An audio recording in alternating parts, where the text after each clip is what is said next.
Kelley is a longtime technology leader and strategist with a focus on data and analytics transformation programs. She is also a passionate supporter of women in STEM. Hi, I'm Shannon Corliss, and I lead financial services for Adastra. And I'm speaking today with Kelley Irwin, the CIO of the Electrical Safety Authority. Hi, Kelley. It's great to be here with you today. Thanks, Shannon. It's a pleasure to talk to you about technology and data analytics and why these are important in our business world today. Kelley, how would you describe the first challenge you faced in your role in ESA? When I joined ESA, I would say the challenge and the opportunity came from the same place. The team was quite small, and before I joined, the technology team reported through the CFO.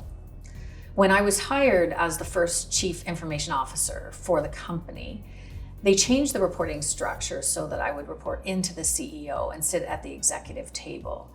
This was intentional to demonstrate the commitment to the technology and how the technology team and the deliverables were going to contribute to the corporate goals. And what did you want to accomplish? When I joined ESA, the expectation for transformation was extremely high. So in the first 90 days, I created an IT strategy and a digital roadmap. And I presented both of these to the executive team and the board of directors with a request for 5 years of investment and a commitment to allow the team to grow in order to deliver these services. There was a real focus on digital services for the customers and the data analytics that would be required for us to make the right decisions. What were you missing in terms of skill set, and what expertise did Adastra bring? ESA has a lot of data, but it was difficult to leverage that data for any types of insights. The team has deep business knowledge and a lot of expertise in the electrical industry, but they didn't have a way to leverage the data in order to provide the insights that they needed to put the investments in the right place to provide more education and information, increasing the safety of Ontarians.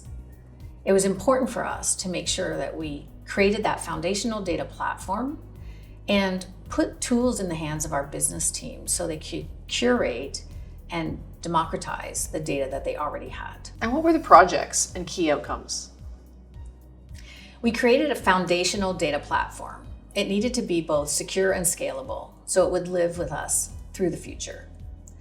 We added data from internal and external sources and started understanding how we could get insights to drive the data-driven decisions. The project team then delivered a proof of concept, and this was key to the project team and to the business sponsors who were watching to see what value they were going to get from the platform.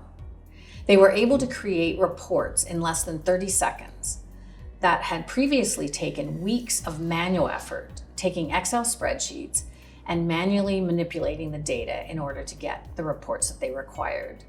This is what created the buzz. This is when people started understanding what we had been talking about, because data mapping and enterprise data models don't mean anything to the executive team who are investing in this product until they start seeing how they can get insights from the platform that will help them drive the right investments for the future to serve their customers.